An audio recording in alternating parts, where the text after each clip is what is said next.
Dans cette vidéo, je vais analyser le titre Téléperformance pour comprendre pourquoi est-ce qu'une société qui gagne de l'argent s'écrase aussi fort en bourse et quelles sont les actions que tu vas pouvoir mettre en place pour réussir à tirer profit de cette situation. Alors, est-ce que tu es prêt? C'est parti!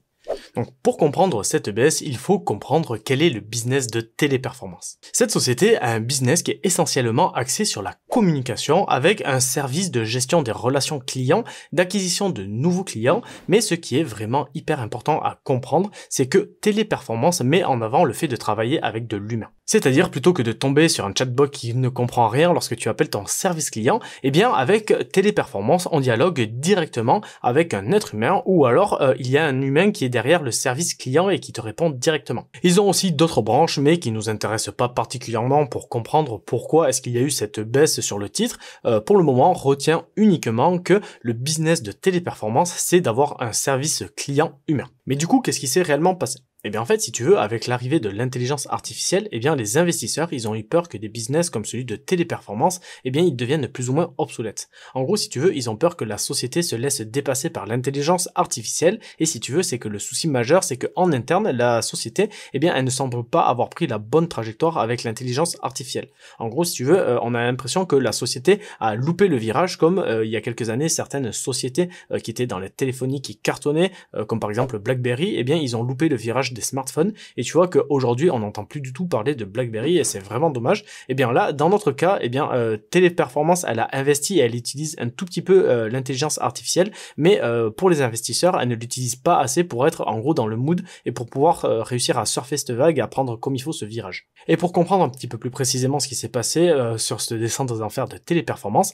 et bien tout a commencé lors du lancement de ChatGPT. En gros, avec le lancement de ChatGPT, si tu veux, les investisseurs ont eu peur de se dire que ça a évolué vraiment très bien, ça a évolué même très vite, et ils avaient peur que d'ici quelques années, des sociétés comme Téléperformance ne serviraient plus à rien, et en gros que tous les différents opérateurs humains, ils allaient être remplacés par des intelligences artificielles.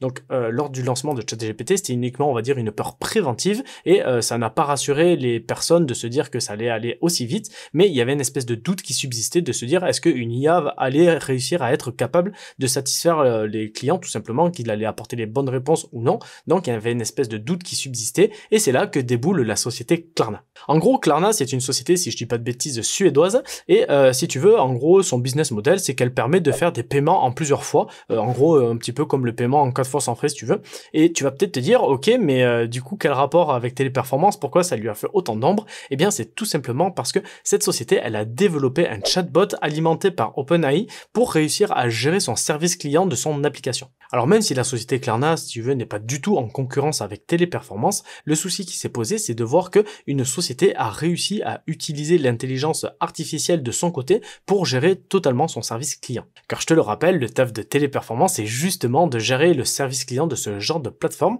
Donc lorsque l'on a eu cette nouvelle, cette annonce, eh bien ça a entre guillemets conforté des investisseurs dans leur position vendeuse sur Téléperformance, car on se rapproche de plus en plus du service client géré directement par une intelligence artificielle. Mais le souci, c'est que l'histoire ne s'arrête pas là, malheureusement. Si encore la société avait mis ça en place et que ça fonctionnait pas trop, eh bien on s'en remettrait entre guillemets. Mais là, le vrai problème, c'est que si tu veux, lors de son premier bilan, la société a indiqué qu'en l'espace d'un mois seulement, eh bien son assistant d'intelligence artificielle a eu 2,3 millions de conversations, ce qui représentait plus ou moins le travail de 700 personnes à temps plein. Et une fois de plus, ce n'est pas parce que le chatbot a eu énormément de conversations que tu peux te dire que c'est vraiment l'avenir, mais ce qu'il faut que tu comprennes, c'est tout simplement que pour faire le travail que le chatbot a fait, eh bien pour Téléperformance, il aurait fallu avoir 700 personnels qui travailleraient à plein temps, ce qui représente des coûts qui sont juste faramineux. Par contre, le réel souci pour Téléperformance, c'est que le chatbot, eh bien il a eu le même score de satisfaction par les clients qui ont utilisé tout simplement ce chatbot,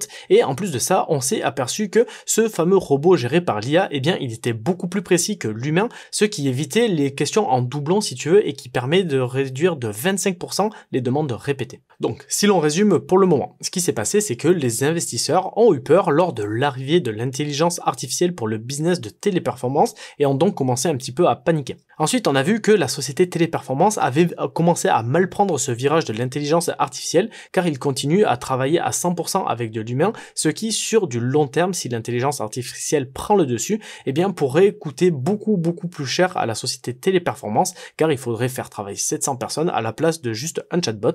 Et en plus, ce qui s'est passé, c'est que une fois qu'il y a eu toutes ces peurs, eh bien, elles se sont retrouvées réelles parce qu'une société a réussi à développer un robot qui faisait le taf de ces fameuses 700 personnes et en plus de ça, il le faisait mieux et pour moins cher. Donc là, ça commence à être un vrai coup dur pour Téléperformance, mais bon, on peut rester optimiste et on peut se dire que malgré la chute, nous ne sommes pas à l'abri d'un beau rebond si jamais les résultats de la société sont juste exceptionnels. Nous en arrivons donc maintenant à ce fameux mercredi 6 mars, date de publication des résultats de Téléperformance, et là, c'est le drame. En soi, la société n'a pas de mauvaise performance car elle gagne toujours de l'argent, mais le problème c'est qu'elles sont toutes sous les objectifs de la société et sous les attentes du marché, ce qui s'est fait ressentir de suite. En gros, en 2023, les profits du groupe étaient inférieurs à 8% par rapport aux attentes des différents analystes financiers et son résultat opérationnel, il était de 1,29 milliard d'euros contre une attente de 1,32 milliard d'euros. Son chiffre d'affaires était de 8,35 milliards d'euros contre une attente de 8,44 milliards d'euros.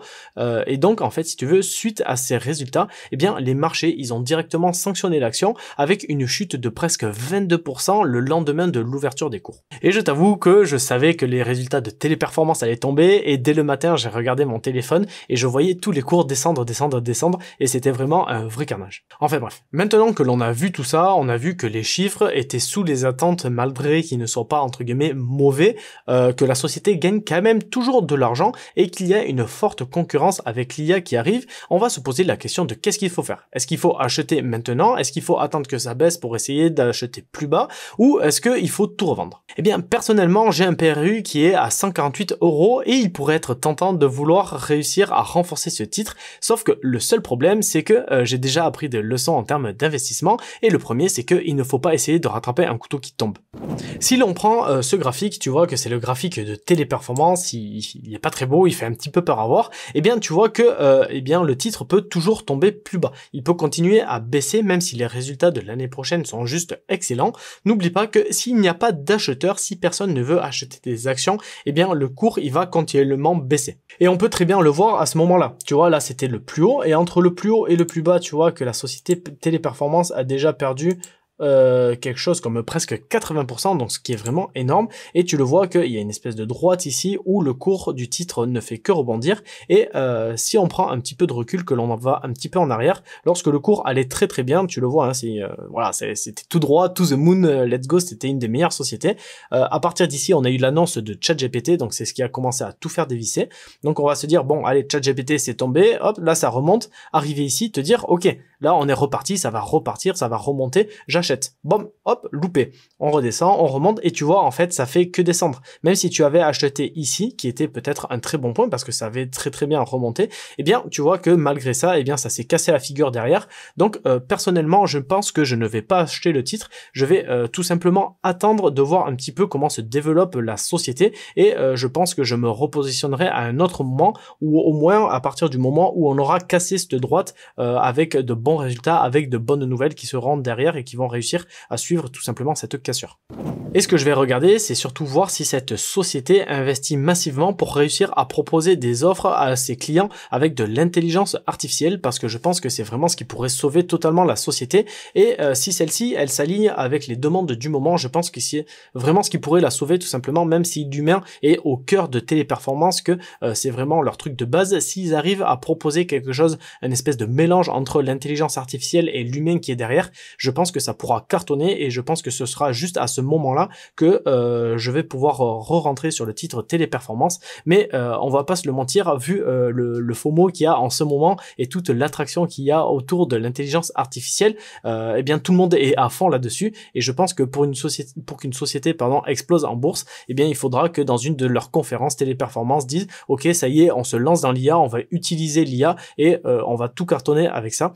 Donc je pense que, enfin, je trouve personnellement que c'est assez triste, mais malheureusement c'est ce qui fait vendre, c'est ce qui fait qu'une société peut totalement exploser. Donc voilà, tu as compris, je ne rentrerai pas sur le titre à ce moment-là, j'attendrai un tout petit peu de voir ce qui se passe, surtout que, regarde, là c'est pas parce que le titre a perdu 80% comme je te l'ai montré, que hop, elle peut pas reperdre 80%, par exemple si elle atteint les les 7 euros, tu vois, par exemple, ça lui refait perdre 91% de sa valeur. C'est-à-dire que si tu investis aujourd'hui, tu peux encore tout perdre. La société peut tomber à zéro et tu peux perdre 100% de ton capital. Donc, personnellement, je vais attendre des bonnes nouvelles. Je vais attendre que le cours se ressaisisse un tout petit peu, quitte à le payer un petit peu plus cher. Tu vois que, hop, actuellement, le cours est à 86 euros. Moi, j'ai un PRU, comme je t'ai dit, à 150, quoi, en gros.